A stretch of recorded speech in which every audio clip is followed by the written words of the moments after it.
Well, I'm really excited that we're honoring Mr. Morey as the REA Teacher of the Month. Mr. Morey and I go way back. I was his football coach in high school. In 1991, he played on one of the best football teams in the history of Richmond High School, and he was a big part of that team's success. And I've known him since he was a kid coming to my camps and those kind of things. So he and I go way back, and so I was really proud of the fact when I came here to Dennis as a principal that he was one of the teachers here.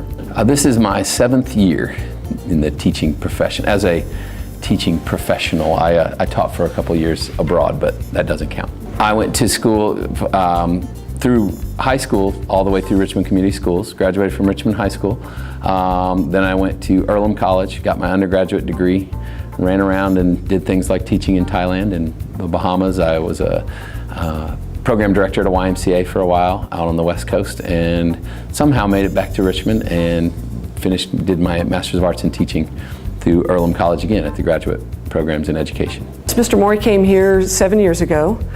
He is a native son of Richmond, and he is our 8th grade science teacher. He is cross-country coach, and he also facilitates the 8th grade trip to Washington, D.C., which is Hibbard, Test, and Dennis. Mr. Morey is a very positive person who, when there are problems, rather than spending time complaining about it, his strategy is to find solutions.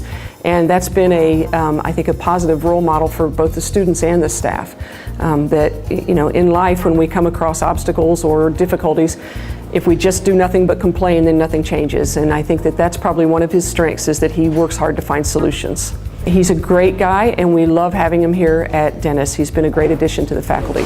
I like the extracurricular stuff. I like being able to get kids out and see things that they haven't seen or done before. So doing those things, like that DC trip, is great for me. It's a blast. I get to work with kids in a different way than we do on an everyday basis at school. Do a little dancing on the cruise and digging around in the sand on the beach and that sort of thing. That's what's really fun for me. As cross country as well, running, and then just the labs and stuff that we do in class. They have a pretty good time in my class. That we try to make it a little bit fun, and that I'm a fairly laid back guy. I think they can probably get away with stuff with me that they may not get away with. Maybe I'm a softie. I just think that, again, we're very, very fortunate to have him here, and he just brings so much to us, and he has that infectious type of atmosphere or attitude around him that helps our atmosphere here, and I think a lot of our younger teachers really learn from him and appreciate the fact that he's here.